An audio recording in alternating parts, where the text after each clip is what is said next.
Bismillahirrahmanirrahim. Assalamualaikum warahmatullahi wabarakatuh. Oke, untuk pertemuan kali ini di materi mata kuliah AKP ada beberapa materi yang akan kita bahas di sini. Mulai dari nanti ada PPIC, nanti juga ada PTLF dan lain-lain yang coba akan kita paparkan sebentar. Tapi sebelum ini kita akan absen dulu ya. Rizky Wicaksono, Aldi Rizky, Hadir Pak. Alta, hadir Pak. Bakir, Hadir. Jasiman, Hadir Pak. Jadi Ramdhani, Hadir Pak. Dio Bagus. Oke, absen kita sudah lakukan. Selanjutnya kita mulai dengan materi perkuliahan. Membahas terkait definisi ruang lingkup, tujuan, prosedur perancangan fasilitas. Mungkin ini akan mendekati akhir dari tugas proyek Anda. Ya, nah kalau kita lihat pertama apa sih dasarnya, ya, maka kita bisa lihat bahwa sebelum kita bicara fasilitasnya, kita paham dulu pabrik itu apa sih sebetulnya. Pabrik itu ada setiap tempat di mana faktor seperti manusia, mesin, material, dan faktor fungsi lainnya itu dikelola bersama-sama dalam satu sistem produksi guna menghasilkan suatu produk jasa secara efektif, efisien, dan aman. Ada satu yang kurang, ya harus profit tuh, ya, dan sustain. Ya. Tapi sekarang pakai green juga lah, makin banyak gitu ya parameternya. Nah, kemudian klasifikasi pabrik itu kita lihat ada yang penghasil bahan baku atau industri minyak, pengolahan biji besi, kemudian ada manufaktur, industri permesinan, kemudian penyalur, distributor, pelayanan, model bank, jasa pengangkutan, rumah sakit, jasa pengangkutan, logistik. Nah, ya, kita jenisnya. Macam-macam proses manufakturnya. Ada yang semacam continuous proses industri, ada yang proses produksinya secara berulang, dapat lebih proses industri misalnya. Ada yang industri yang produksinya berlangsung terputus-putus, intermittent proses produksi, itu ada 3. Kemudian definisi tata letak merupakan kegiatan yang berhubungan dengan perancangan susunan fasilitas fisik, ya, untuk meningkatkan efisiensi peralatan, material, dan orangnya. Pastinya jangan lupa energinya, ya, sehingga apa yang dilakukan terkait penanganan material itu lebih efektif, efisien sebetulnya itu. Ujungnya duit sebetulnya, dimana cost bisa ditekan, konteksnya itu sebetulnya yang bisa dilakukan. Nah, definisi rancang fasilitas itu merupakan perancangan yang meliputi lokasi pabrik, bangunan, tata letak, dan penanganan material. Minggu kemarin kita sudah belajar terkait dengan lokasi. Sekarang kita belajar terkait dengan tata letak dan penanganan material. Sehingga perancangan tata letak pabrik merupakan bagian dari kegiatan perencanaan fasilitas pabrik, tidak bisa dilepaskan. Jadi pada waktu Anda merancang pabrik, merancang tata letak menjadi sesuatu yang mandatori, menjadi sesuatu yang harus dan wajib. Ya. Nah, definisi rancang fasilitas berikutnya adalah membentuk konsep, perancang dan mewujudkan sistem bagi pembuatan barang dan jasa. Jadi konteksnya adalah menyusun fasilitas itu. Ya, fasilitasnya disusun sehingga pergerakan material itu satu aman, kedua murah. Murah itu artinya cost dalam terkait dengan pergerakan materialnya. Karena kan kita bicara material alat handlingnya nanti, termasuk pemilihan alat handlingnya, mau forklift, mau handlift, mau conveyor, mau nanti pipa, pumping, dan lain-lain, itu adalah terkait pemilihan alat handling. Ya.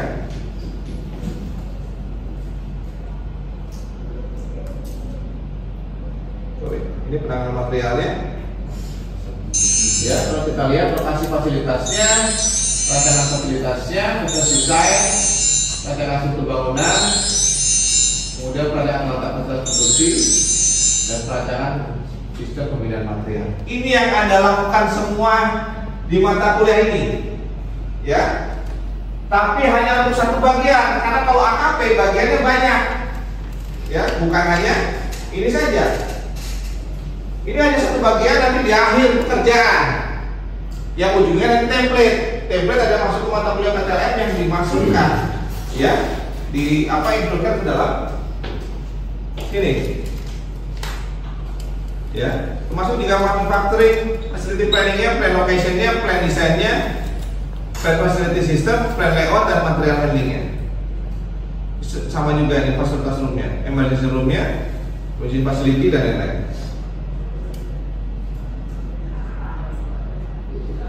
Jadi bidang kajiannya banyak banget ya, terkait dengan perancangan tata letak yang masuk ke dalam AKP.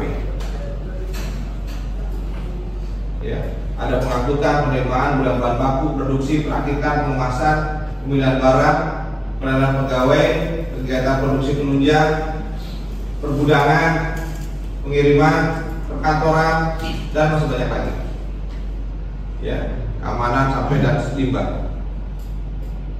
Ya, tujuannya sebetulnya memudahkan proses manufaktur, menentukan pemilihan barang, keluasan susunan operasi, melihara perputaran barang dengan dijadikan yang tinggi, yang menekan modal tertanam pada orang. Jangan sampai nanti begitu bentuk loading sheet mesinnya kebanyakan. Ya, kayak gitu.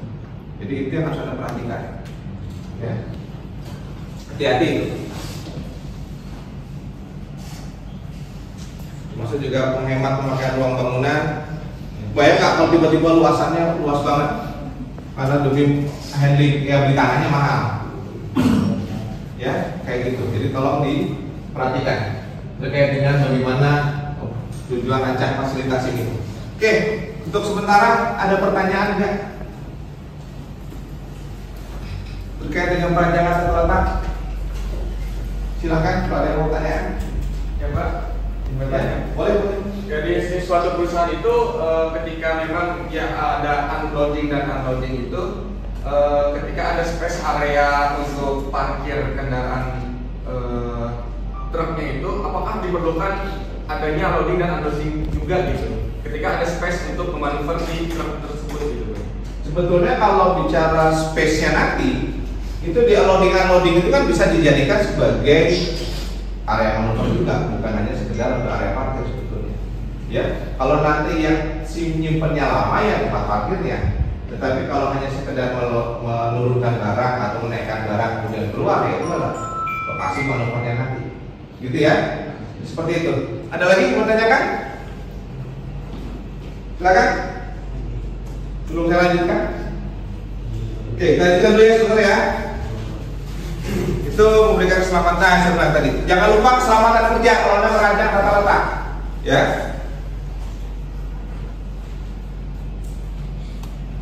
Ini adalah tujuan keseluruhannya.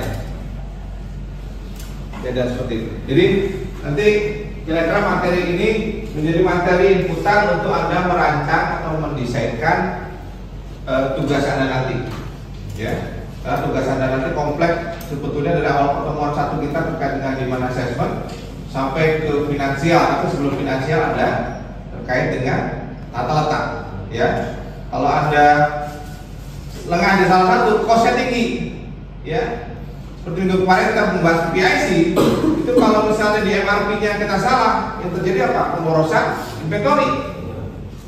Ya, kemudian kalau kita salah perencanaan produksi, capacity planning misalnya, itu produksinya bisa terlalu banyak, bisa terlalu sedikit, inventory terlalu banyak, orangnya bisa terlalu banyak atau terlalu sedikit.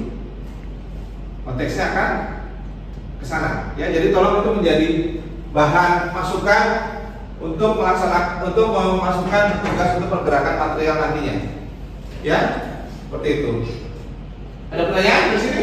Ini satu lagi pertanyaan? Bangga, silakan. Bicara. Kalau tadi terkait dengan planning ya Pak, kalau misalnya kita melihat data history itu permintaan terjadi fluktuasi yang sangat tajam gitu. Mungkin nggak ada metode atau cara perhitungan forecasting yang bisa mendekati supaya planning kita ke depannya itu bisa menyesuaikan dengan data history permintaan itu Pak. Oke, ini sederhananya begini. Itu biasanya kasusnya kasus lebaran, Natal misalnya gitu. Itu kan demand lagi naik. Itu anomali biasanya.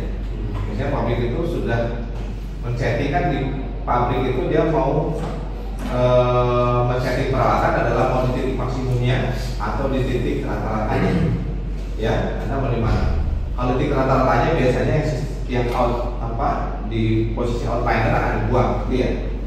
Tapi kalau Anda mau masuk di maksimum karena punya ekspansi, punya rencana ekspansi nanti ke depannya, maka Anda cari kapasitasnya biasanya di atasnya dari situ. Gitu ya. Itu yang menjadi konsiderasi. Gitu ya. Mungkin itu saja kuliah kita minggu ini.